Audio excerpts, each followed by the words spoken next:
कहा गया है, कर्मण्ये वाधिकास्ते मां फलेषु कदाचिन। कर्म करो, फल की इच्छा मत करो। जब हम फल की इच्छा करने लगते हैं तो हमारे कर्म के स्तर में कमी आ जाती है।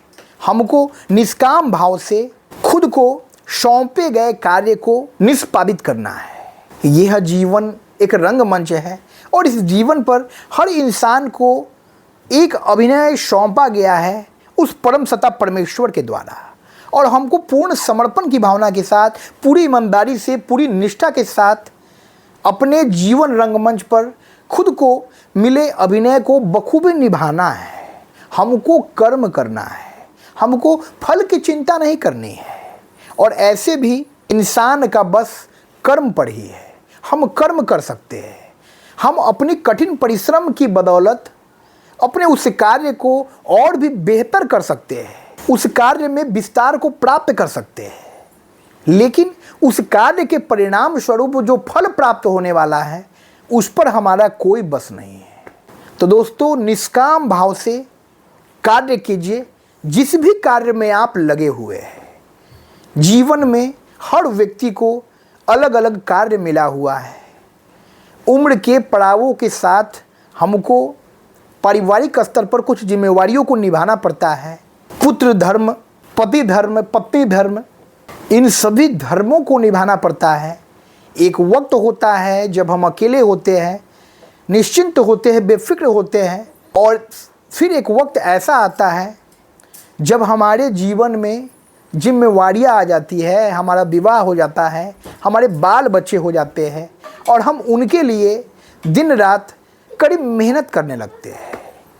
तो ये सब जीवन का खेल है, जीवन रंगमंच के विभिन्न किरदार है जो ईश्वर के द्वारा हमको सौंपे गए हैं। हमको उस कार्य को करना है और उस कार्य में निपुणता प्राप्त करनी है। कोई बढ़ई का कार्य करता है, कोई लोहार का कार्य करता है, कोई हजामत का कार्य करता है, कोई सब्जी बेचता है, कोई व्यवसाय करता है, कोई नौकरी करता है। हर व्यक्ति तरह तरह के कार्य में संलिप्त है और इन सब कार्यों का एक ही मकसद है कि हम धन की प्राप्ति कर सके और उस धन से अपने परिवार का भरण पोषण कर सके, एक अच्छे स्तर की जीवन शैली जी सके, ताकि हमें समाज में प्रतिष्ठा प्राप्त हो सके, पारिवारिक स्तर पर सम्मान मिल सके और हम सुखी पूर्वक, खुशहाली पूर्वक सपरिवार इस जीवन यात्रा को पूरा कर सके। बाकी फल हमारे हाथ में नहीं है। फल उस परम सत्ता परमेश्वर के हाथ में है। अच्छा करेंगे तो स्वतः हमको अच्छा फल मिलेगा ही। ये शाश्वत सत्य है कि अच्छे कर्म का फल अच्छा ही मिलना है। थोड़ी देर हो सकती है लेकिन अंधेर नहीं होगी। कहा गया है कि ईश्वर के घर में देर है पर अंधेर नहीं है। हमारे सत्कर्मों का फल यदि हमको तुरंत नहीं मिल रहा है तो हमको घबराना नहीं है। हमको धैर्यशील होना है और हमको पूरी श्रद्धा के साथ इंतजार करना है।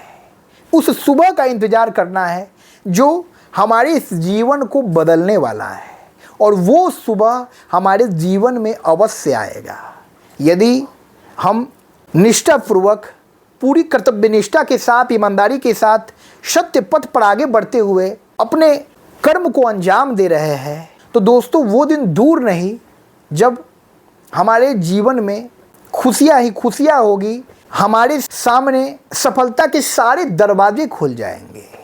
तो वेट एंड वॉच दोस्तों, कर्म करते रहिए, फल की इच्छा मत कीजिए और आपका बेहतर कर्म एक दिन जरूर सम्मानित होगा। इस समाज के लोगों के द्वारा हो ना हो, लेकिन उस प्रभु के द्वारा, उस ईश्वर के द्वारा जरूर होगा।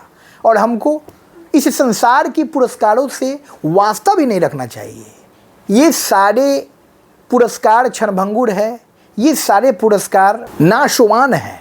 हमको उस प्रभु से वास्ता रखना है, उस परमेश्वर के पुरस्कार का इंतजार करना है जिसका पुरस्कार शाश्वत है। और जब वो पुरस्कार हमको प्राप्त हो जाएगा तो हम अपने कर्मफल के वास्तविक अंश को प्राप्त कर लेंगे। तो निश्चिंत बेफिक्र होकर अपने जीवन की जिम्मेवारियों को निभाइए दोस्तों। ये जिम्मेवारी ही है जिससे हमारा जीवन खूबसूरत लगता है।